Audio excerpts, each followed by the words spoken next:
it's Shel from Scrap Secrets and welcome back to my channel.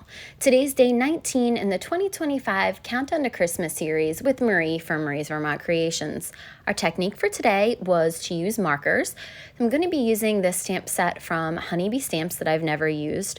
I'm going to be using Versamark, which is a clear sticky ink, and stamping it down onto some vellum that measures a little bit taller than a A2 size card because we are going to actually score the top, fold it down so that it can attach to the background piece. So I went ahead and used my light kaolin clay powder to coat the vellum so that nothing sticks to any areas that I don't want it to. I'm using the background stamp in the stamp wheel. When you use the MISTI, you usually have to take the foam out, but with this stamp wheel, I've noticed that you don't have to take anything out. It does stamp really well with most red rubber stamps in this. So I'm inking that up with the Versamark, and then I'm going to go ahead and stamp it down onto the vellum that has the anti-static powder on it. And I am using an eraser from a whiteboard to put some pressure on the stamp in the stamp wheel. If you guys have seen other companies that sell like little pressure tools, I think this is a great dupe for it, and it's very inexpensive. I got mine from Target. So once I am happy with the way that the sentiment looks on the vellum, I'm going to take some gold embossing powder, and this is from Hero Arts. I believe this was in a kit a while ago. So it was just sitting on my desk, and I thought that was perfect because that was the color that I wanted to use anyway. So I dumped all of the powder onto it and have a piece of paper underneath of it so that I can pour it back in, because you really don't use much when you emboss. I am going back in and covering up a couple areas that may not have gotten covered with embossing powder the first time. And then I'm going to use my brush to take away some of the stray areas. Even though you use the anti-static powder, sometimes embossing powder goes where it shouldn't. So taking a very small fine brush, you're able to go ahead and sweep that away before you heat everything up. So I took my heat tool, it's a Wagner heat tool, on level 2. I allowed it to heat up on the side before I brought it to the vellum, because vellum is very thin and can warp very easily. So I am very quickly moving it around each section. You can see, I love the magic when this happens, that it goes from that dull color to that shiny once it actually gets hit with the heat and actually embosses. I was having a little bit of trouble in some of the areas.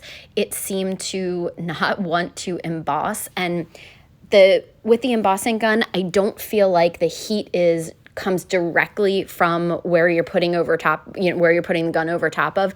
I feel like mine comes from like the upper left hand. So I kind of have to be very cognizant of where I need my heat tool to be, so that I can make sure that I don't burn that area.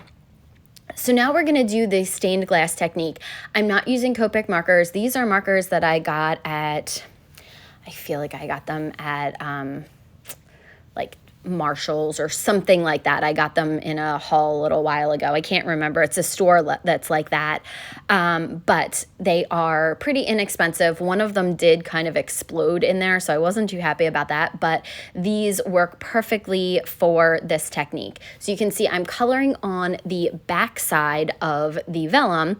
And so you don't have to be as neat and precise, because you can actually go over the embossed lines a little bit. Just don't go out of the embossed lines, because you're not going to see the color through the embossing unless there are pieces that are missing. So like for the heart candies at the bottom, you can actually see there's like, it's like an inner heart and then the outer edge of the heart, and you can kind of see there's areas where there is no embossing, so between that you can see the color coming through. So while you're watching me color, because I wanted to leave some of this in, I thought I'd talk to you a little bit about the series. So if you are new, welcome. If you are coming back, thank you for stopping by. Marie and I have been doing this for 3 years.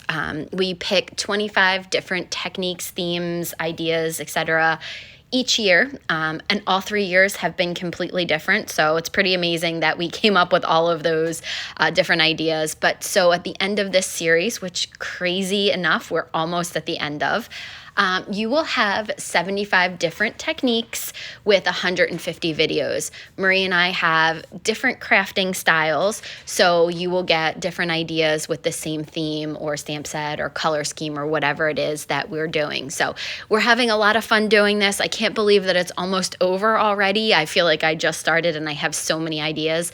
And I also have not done, other than these Christmas cards, I haven't really done anything. And the ones in the very beginning and the ones that I did from at the end of last year, I actually gave to my friend Alicia, who works at one of the schools that my sister-in-law works at. And she does she's head of the marketing program for the high school kids, and they do a card drive for seniors with Alzheimer's. And that's very near and dear to my heart because that's what my grandmother had. And so every year I donate. This year was a little bit less than I normally do. I think I did about 30 cards. Because with school requirements and things like that, I just really did not have the time, which is why my videos seem to always be late, but school is almost done. So anyway, so I don't have many cards done. So after my final papers are done this weekend, I will be working on a lot of Christmas cards. I probably won't be sending out a ton of them, but I will be working on some that I'm going to give to friends and family. So that's it for the series. There's an intro video, and then there's also a link to Marie's video in the more information section. Make sure that you guys go over and check those out if you have not seen them. Marie also has playlists listed on her videos from the past 2 years and then the current year. So you can go over and check out all of the past videos if you haven't seen them, or if you want to look at them again for more inspiration. But there's a ton of ideas for you guys that are over between her channel and my channel. So Marie, thank you for putting the playlist together. I appreciate that you do that every year. So make sure you guys check it out. Okay, now back to the card. So you can see that I am just filling these, the back in. I've filled in a couple of things while, off camera. If you do want it to be darker, let the first layer dry and then go back over, and you can layer the same color or a darker color over the back of it. It does give it a nice stained glass. It's almost like a pastel-y look. So whatever color you're going to use, just know that the color that shows up on the front is definitely going to be lighter. I did turn the light back on because I don't normally craft with it, but it was hard for me to see. I don't know, maybe my eyes are getting old, but I really couldn't see some of the little areas of where I needed to color. I just felt like I needed more light. So that's why I did shine the light on it at this part, because when I turned it off, when I turned the camera off, I turned the light back on, and then I just never turned it off when I finished this up. So I tried to do some reds and some greens for the sentiments on this, and originally the idea was I have a pack of paper that has like pretzels and chocolate covered strawberries and things like that on it. And I thought that I wanted that paper to go behind this. So I thought this was absolutely the perfect background to pick for a paper like that.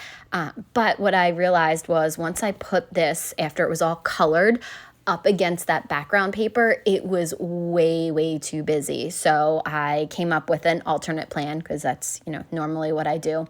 I think that if you had just left this heat embossed with the gold, I think it would have looked beautiful with that pattern paper, because you would have been able to see the pattern paper through it.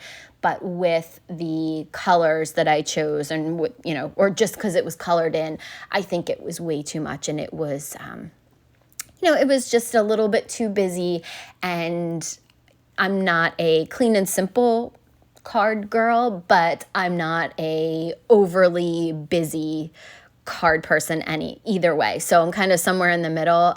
So I just thought that was a little bit overwhelming. So I'm going to finish up coloring on here. I just tried to use colors in multiple places so that it would look cohesive. Now that all the coloring is done, we're going to move on to the next part, and I would not recommend doing what I did. I took my scoreboard out and I thought that I would score the vellum and then fold it over, but it wasn't measuring up correctly, and I probably should have just lined it up, put a crease in it, and then used my bone folder to do that. So much easier. I don't know why I have to do things the hard way, but I do. So I took a piece of red foil cardstock, and I'm going to be gluing that part that I scored at the top down to the back of the foil card stock. I thought that I was going to keep it so that it would, that piece would flap up. I know that there's Hallmark cards out there that are like that it kind of has an overlay to it and then has that on there. If I had to do it again and I was going to leave that open, I think what I would do is actually emboss that foiled cardstock, because I think it would look really pretty if it was just like a very light embossing, or I would do some type of background dye and go ahead and do that. So once the foil is attached to the vellum, I'm going to go ahead and put the glue the card panel that I created to the card front, and then I'm going to go back in and glue down a couple of areas just so that it sticks to the foil cardstock. If I had to do it over again, I probably wouldn't do the glue down. I probably would do the embossing or do some type of background dye on it. But again, that's what happens when you do the card the first time, then you realize what changes you want to make. I usually tend to not recreate cards, but if I create something similar, I would not glue it down. But I'm going to use my Bearly Arts glue to just put little dots behind some of the letters. Vellum is really hard to hide glue on. They do make vellum glue. I've never been able to use it successfully. But that's the card for today. Thank you guys so much for watching. If you have comments or questions, leave them below, and I'll see you again real soon for another video. Bye!